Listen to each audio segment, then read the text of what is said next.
I'm sorry. He has the mic. Thank you very much. Mr. Polydor Tangeli from DRC. Wow.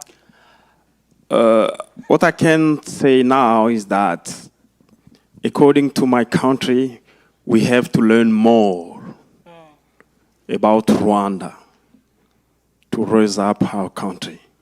So thank you, Toyin. Thank you to the panel. Once back home, I will share all of that to our ecosystem. But I'm a little bit confused comparing the Chinese data, according to the World Bank person. Albert. When I compare, I'm a little bit confused. And in my country, I realized that Chinese don't use those 3 values. What's your reaction? We are Americans operating under FCPA. That's my reaction. And they are whoever they are, operating under whatever they're operating under. Now, long term. Now you got to play the long game. Which one is going to produce a society and a sustainable economy that you want long term? I can tell you the easy short-term answer, always. But the long-term one, the one that lifted my grandparents out of poverty, that allowed my father to reach maturity, was where people had invested under the 3 aspects that we talked about and built businesses and created trade and and you know what? And other people do what they do.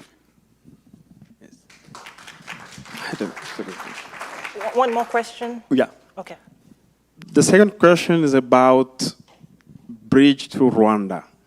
We need it in Congo because we are promoting youth entrepreneurship, and we have a good program named High School Startup Day. You know, in the past time, we went to school to get diploma and seek job, but there is no job. That means we have to create job. So we are promoting entrepreneurship skills, but if we match our program with your program, that can allow people to make change in Congo. So I sent you an invitation to come in Congo and to figure out how we can implement your program in Congo. Thank you. Dennis loved that. Back at you. I actually, honestly, like, I really feel there's something there because Tangeli flew in from Congo, was it last night? He's on the ground, and what they try to do is drive entrepreneurship. They're trying everything they can with all they've got. If all you can do is some type of template, and with your, even if it's some type of, if you have a board, you know, like a board of director, just putting him on the board, you know, gives you access to his knowledge. So that's a trick, right? I don't have to be on a board to give you access to my knowledge. But you don't have to go. So here's the thing. One of the things we do is we want everything quickly. What they've all talked about is years of work, okay? And if you're building relationship, you have to be in it. So maybe the first step is not him physically coming. Maybe the first step is just engaging him in conversation and helping him understand what you're trying to do. I bet 15 minutes with him before you leave, he might drop some nuggets, right, that you can go back and implement, and then stay connected, email him, call him. You know, you never know. Right? Okay. Right. By the way, my name is William from the DRC, like Tangeli. I have 2 words I kept in mind. One is the passion I feel in you guys in terms of what you're doing, and really hats off. The second one is I feel really sustainability in what you're doing on the ground, and I think that is something Africa needs at this point in time. And I have only one really short question. You're doing great job on the continent, actually. And how do you make sure you still away from politics? Because, you know, the continent is just crazy in terms of politics, regional influence between countries and this and that, doing your business as well. How do you manage that aspect? I think it's one of your biggest challenge on the ground. How do you do that? Thank you. I'll give you an example. So I was in country several years ago, and another global coffee trader called and wanted to have dinner with me while they knew I was in country, wanted to have dinner. I said, sure. We sell some to them. I said, sure, glad to have dinner. So we sit down, and they said, well, we would like to open a business here in Rwanda. I said, great. They said, no, but we're going to own washing stations, and we're going to compete with you. I go, I already knew that from the first thing you said. And he goes, well, now how do you feel about it? I said, we're in a loop. Great. And they said, well, we fear that we might be in a position where if you didn't like that, it wouldn't go good for us. I said, good question. Here's the truth. I'm perfectly capable of wearing this is my best advice to the government if they ask me the question. I can play that, and I promise you, I commit to you 100%, I will play that straight down the middle every time. I will never harm you. I will go out of my way to help you if I ever get the chance. And then I'm going to turn my hat around. I'm going to kick your butt tomorrow. All right? And we're going to have, sorry, I'll do the best I can.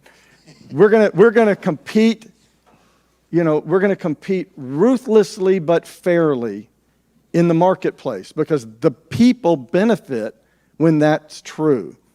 And I will always play an honor. Now, they are now the biggest thorn in my side in Rwanda, and it's for all the right reasons because they're very aggressive, paying up for quality coffee. And who wins? Who wins? The farmer won. Ruby won. I'm good with it. Yeah. So, in starting businesses, and we've just poured a ton of assets into Tanzania. Big breeder farm up in the foothills of Kilimanjaro, and we're building a hatchery, a huge modern new hatchery down in Dar es Salaam. You're not going to do any of that without talking to the development board of those countries about, you're going to negotiate VAT taxes on, the stuff you've got to import because it's not produced and manufactured there. So you're not going to avoid working with the government, in my experience, in any of those countries. A lot of the governments own and regulate land use, those sorts of things. But there's a difference between dealing with the government and getting involved in politics, and politicking, right? So, I just mentioned I talked to the Minister of Agriculture in Rwanda. It was important for us to know her, and it's by the way, just 2 months ago met the new minister or the current Minister of Agriculture. It's important for you to know those in the government that you're, of the country that you're operating in, but using that relationship for political or economic gain is off the table. But the Minister of Agriculture needs to know that there's somebody in her country that wants to build a hatchery, that wants to, lease land to perhaps start a seed production business, those sorts of things. And they can frankly facilitate some of that happening. Fair lease rates, at least get you in a conversation with the landowners, whatever the case may be. But in my opinion, economic development, talk to any Chamber of Commerce member, talk to anybody, in economic development in any area, that's a lot different than what I would call playing politics and seeking favors. I think you need good relationships. But I also think that for your business to stand on its own 2 feet over time, you got to think about a system where if everybody's subsidized, ultimately somebody's going to get picked to be the winner. That's not a place I want to invest a whole lot of money. Make sense? Yeah. Okay, yeah, so just following on from that real quick, and then I'll ask my actual question. And it's the question about relationships. I mean, you all mentioned the need to build deep relationships with the business community. I think that's very hard for governments to do, especially the bigger governments in Africa. The major reason being they spend most of their time trying to develop relationships with other governments and not individuals. It's easier for smaller countries that is very top-down, like Rwanda, to do than it is for some of the more complex countries. But the other question I had, and I was trying to calibrate the point you've made about corruption. Clearly, it's a huge tax on business. It's a drag on everything. The regulatory environment, you need to sort that out. But how do you calibrate it? How do you know how much corruption? Because, and I say that because, and then you see where I'm leading shortly, which is that a lot of the countries that get the most US investment are actually countries that run to some extent or the other on corruption, right? Like China, Indonesia, Malaysia, Brazil, a lot of these countries are. And the reason I ask this is, how do you mobilize, how do you actually start to mobilize serious US capital into Africa? Because the Europeans somehow, despite their own anti-corruption laws, are more active in Africa. I found out recently that there's one US bank that is operating in Africa that has a license, one, and that's Citibank. You know, it's more than, it might be a bit more than corruption. I'd love to take one quick swing at that. So the ultimate outcome of trust in an economic sense is what? Credit, right? The willingness to send the money back and trust that send the money somewhere and trust that out of your goodwill and your capabilities, you will send it back to me with interest, right? Credit is the last thing to develop. So when we went into Rwanda, we not only had to buy the mill, refit the mill. I was only 25% of the way through. We had to provide all the working capital. Now, we'd done a $27 billion LBO before we sold it to Verizon. I knew every banker in America, and I went to them. No, no, no, no thank you. Well, I got one no thank you. No, go away, forget it. There was no credit available from the U.S. to any part of our business in East Africa. So then we had to go do friends and family, we had to show up with our own working capital. All right, why is this important? U.S. banks are, in terms of regulatory oversight, U.S. banks are highly regulated. Let's agree that they're properly, perfectly regulated. They are highly regulated. And there is no room for a foot fault. There is no room for an infraction. So I had one of the 3 largest banks in America say to me, you're a money maker. Last time we backed you, we made money. We want to back you. We're not sure how, but we're going to have to do a check on your farmers. I said, okay. What do you want to do? They said, we need their names. I said, what do you mean? He said, we need their names and we need their numbers. I said, there's 75,000 of them. And they said, okay. For what? And they said, we have to run it against the terrorist checklist. Oh, no. And I said, well, let me know if you find anything. She didn't really look like one to me, but I don't know. They may have all sorts of different shapes and forms. So that kind of level, it's a picture. It's an anecdote to show you just how highly scrutinized they are. And there's nobody coming under any pretense that they don't feel like they can go 100% down the checklist we've talked about. So China may come. European banks may have a different set of rules, but U.S. banking and FCPA, there is no wiggle room. And frankly, the world's in a better place long term when we all comply with it, but I don't actually harbor that as an expectation in this age. Thank you so much for your presentation. I'm a professor of law at the law school here, and it's refreshing that people are talking about the rule of law and corruption, because that's what we've been talking about forever, and people don't listen. And so I would say keep on the message, because you're absolutely right that without the rule of law and the regulatory environment, you can't do anything. So I just want to say thank you for that. And I had 2 questions, really. One is that according to the last report from McKinsey & Company, China has about 10,000 businesses in Africa now, or at least 10,000 Chinese businesses in Africa. And this has all happened in the space of 20 years. And China is moving in at exactly the same time that US is pulling out. So my question to you is, from a policy environment, and I'm talking from Washington, from the US, what changes do you see might be necessary from that bigger environment? Is there any change that is needed? Because I don't know that AGOA is enough, and Africa is not looking for aid, but it looks to me that there might be need for other mechanisms at the country-to-country level in a way that the Chinese have done.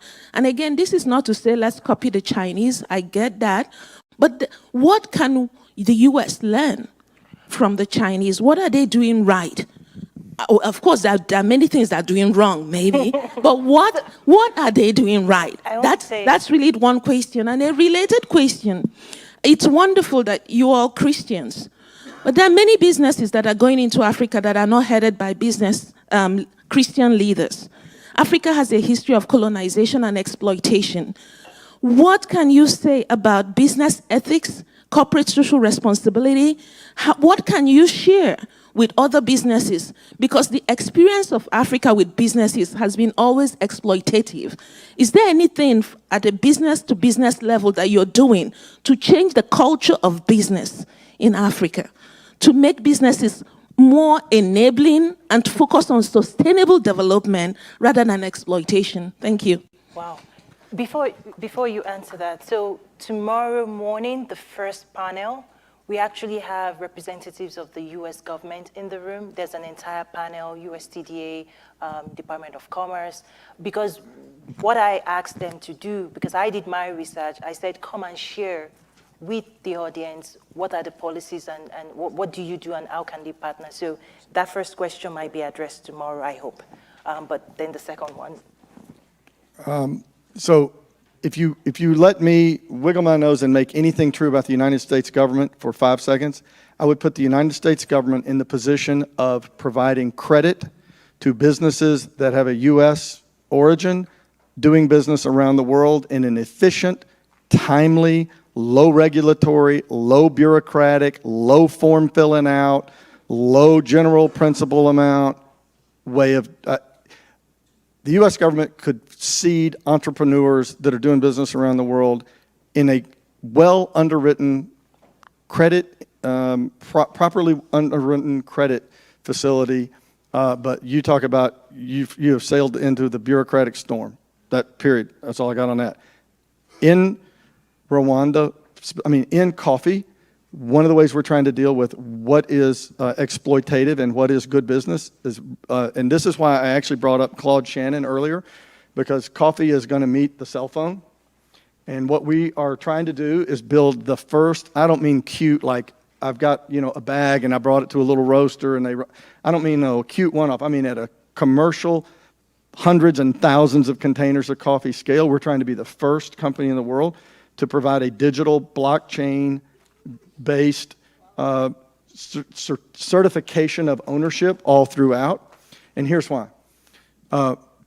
It's very complicated, and we're working hard to solve it. We've had people programming the various places along the value chain, but the American consumer wants this. And tell me if this fits you. They want to see something that's traceable, which means they want to see each block, each time it's handed off, right? From the farmer to the washing station, to the dry mill, to the exporter, to the importer, to the roaster, to the retail. And they want to know, was this good? Is this chain of ownership good? That's called traceability. Second thing they want is they want transparency. They really want to know at which price and at what markup and at which cost were incurred all the way down the chain. The third thing they want is sustainability, that it's sustainable from an agronomy perspective, and it's also sustainable from a living wage perspective for the farmer. The only way that that can be done, really, is through some form of digitization of that custody chain. And if we can do that, then people in the U.S. can have confidence they're buying traceable, transparent, sustainable. Here's the problem. The coffee industry isn't set up for that to be a win. Each one has a walled garden application that they're trying to run where the roaster is the beneficiary of all of the activity on the ground. And we're trying to flip all that, run an open interface where the farmer is the beneficiary of all that information all the way up. And if we do it, we'll change the coffee industry, which is really what we're trying to do. And I don't know what else to do on a day-to-day basis with them, frankly, in that vein. What do you do? You know, hey, look, our stuff's pretty simple. I mean, we buy corn and soybeans, and we blend them and make feed and sell to farmers and, you know, do all that on the up and up. You know, we raise chickens and sell eggs, and we help small farmers grow 100 chickens sustainably and sell them. You know, I can tell you with sustainability in your name, that better be a focus. You know, one of the things that we talk about and you know, getting to profitability can be an issue is, you know, I believe the only sustainable form of agriculture is commerce, right? And so helping these farmers create their own business where, you know, yeah, we may be supplying them chicks and feed, but it's their business. It's you know, after 3 years, it'll be their coop. And then they can decide whether they want to add on to it and buy more chickens or those sorts of things. You know, to me, that's the you know, creating a commercial enterprise at whatever scale. I mean, you know, 84,000 francs that's what, $100 every 60 days. That doesn't sound like much, right? But it's huge for Scene. And so helping her create her own little enterprise that she can then build off of, that for us, that's sustainable. You know, regardless of the motivation behind it all, she and her 4 kids and her husband are getting help and will create a business that otherwise it just wouldn't have happened. Okay. Yeah. Okay. So one.